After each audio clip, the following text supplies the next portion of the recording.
A soldier, a cartoonist, an inspiration. What better way to describe the man who created dreams, hopes, in the happiest place on earth? Walt Disney took the big step in founding Walt Disney Productions and left his footprint on the world by creating the happiest place on earth in the cartoons we still enjoy today. Born on December 5th, 1901, and already having 3 older brothers in his family, it was hard for Walter to grow up as a normal child. In 1906, the Disneys moved to a farm in Missouri, where Disney lived a calm, idyllic, and peaceful childhood, therefore developing a strong interest in drawing. At age 16, Walter dropped out of high school. He wanted to join the army, but was then rejected for being underage. Instead, he joined the Red Cross and was sent to France for a year to drive an ambulance. He was able to make the best of the situation by covering his ambulance in his cartoons. Later, he got a job working at the Kansas City Film Ad Company, where he made commercials based on cutout animation. While working here, Walt made a deal with a local Kansas City theater to screen his cartoons, which he called Laughograms. These cartoons quickly became very popular, and soon enough, Walt had enough money to buy his own studio. Here he did a series of 7-minute fairy tales that combined both live action and animation. Sadly, by 1923, Walt's studio had become burdened with debt, and Disney was forced to declare bankruptcy. Because of this tragedy, Walt moves to Hollywood to become a director before he was 22. Walt and his brother Roy established the Disney Brothers studio, where they get a contract for the Alice comedies. Disney's first cartoon at the studio was the first Oswald the Lucky Rabbit, Trolley Troubles. Released on September 5th, 1927, this was the start of a company. However, the rights of the cartoons still belonged to Charles Mintz, a film distributor, and he tried to bring down the Disney company. Disney was forced to hand over the character to Mintz. In 1928, Walt's whole world changed forever. He produced a short film, Steamboat Willie, and caught the attention of an entire nation.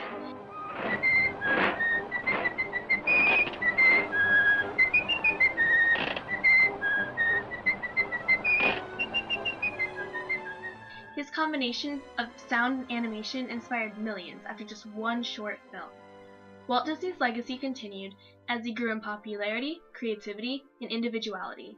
In 1933, Disney's versions of Three Little Pigs was released, along with the song Who's Afraid of the Big Bad Wolf? This song gave children and adults hope during the Great Depression and became an anthem of faith during those dark times. Who's afraid of the big bad wolf? Big bad wolf, big bad wolf. Who's afraid of the big bad wolf? Even though Disney had expanded his animation magic all over the nation, he truly made his footprint in the animation world when he created Snow White and the Seven Dwarfs. When things go wrong. Oh, you sing a song.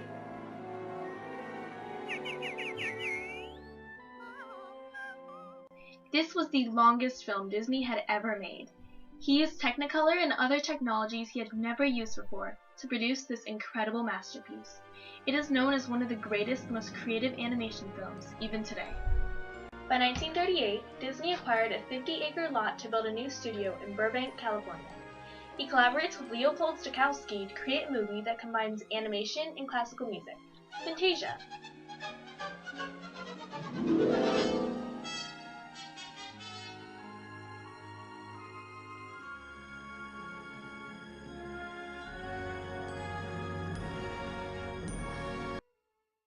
After 2 years, Fantasia, a magical animation with famous Disney characters such as Mickey Mouse and Goofy, later became known as another famous Disney animation film. However, it was not successful at the time.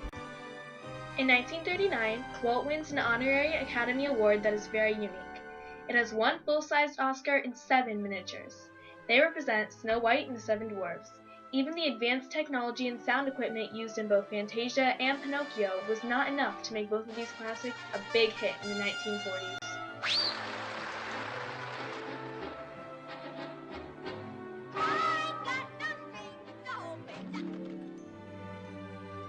No more than a year later, the studio releases Dumbo, which was more successful than most of his previous films. The wild's only flying elephant!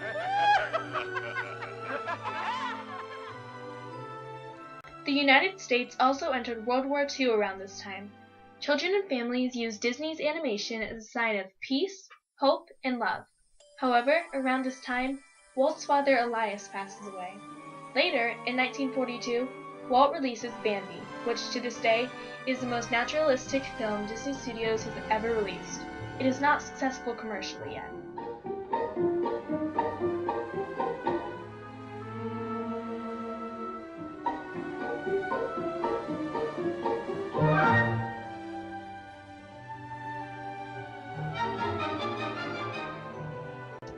Two years later, he re-releases Snow White and the Seven Dwarfs. It's a success! After 20 years, Walt, who has been doing Mickey's voice, reassigns the role for Fun and Fancy Free. They also released Song of the South later that year. Then 2 years later, in 1948, they released Sea Island, which kicked off the True Life Adventure series. A year later, it wins an Academy Award for the Best Two-Reel Documentary. 1950 became a big year for Disney. They released their first commercially successful full-feature film since Snow White and the Seven Dwarfs, Cinderella.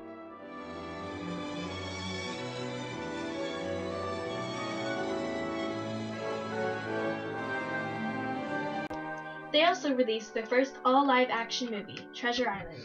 A contract with ABC in 1954 allowed Disney to buy 244 acres of land in Anaheim, California, soon to become Disneyland. Lady and the Tramp became the first animated feature filmed in widescreen cinemascope technology. Disneyland opened the same year, and in 2 months has over 1 million visitors. In 1964, Walt releases his final film, Mary Poppins, which is later nominated for 13 Academy Awards. Land in Orlando, Florida is purchased in 1965, which will later become Disney World. He continues his legacy for a little while longer. Unfortunately, Walt becomes sick. He is sent to a hospital almost immediately. He doesn't even celebrate his 65th birthday because he is so ill. Eventually, Walt passes away on December 15, 1966 from a circulatory collapse. Walt may not be here on Earth, but he remains in our hearts. His legacy is far from perishing. His theme parks are becoming more and more popular. The channels Disney Channel, Disney XD, and Disney Junior are created in honor of Walt's life and cartoonist career. It started with Mickey Mouse and original Disney films, but then expanded to TV shows and movies created in Disney's style. As technology has advanced, Disney's cartoons, theme parks, and legacy has grown as well. He has only become more and more popular for his work, cartoons, and his beliefs that inspired not a nation, but a world. He has led the world through hardships and grief with his cartoons that are still popular today. He has left a legacy so magical that it can never be recreated. He has left a footprint so big on the world of animation that it would be impossible to fill. Unfortunately, once he passes away, the Disney company starts focusing less on making kids' dreams come true and more on the profit.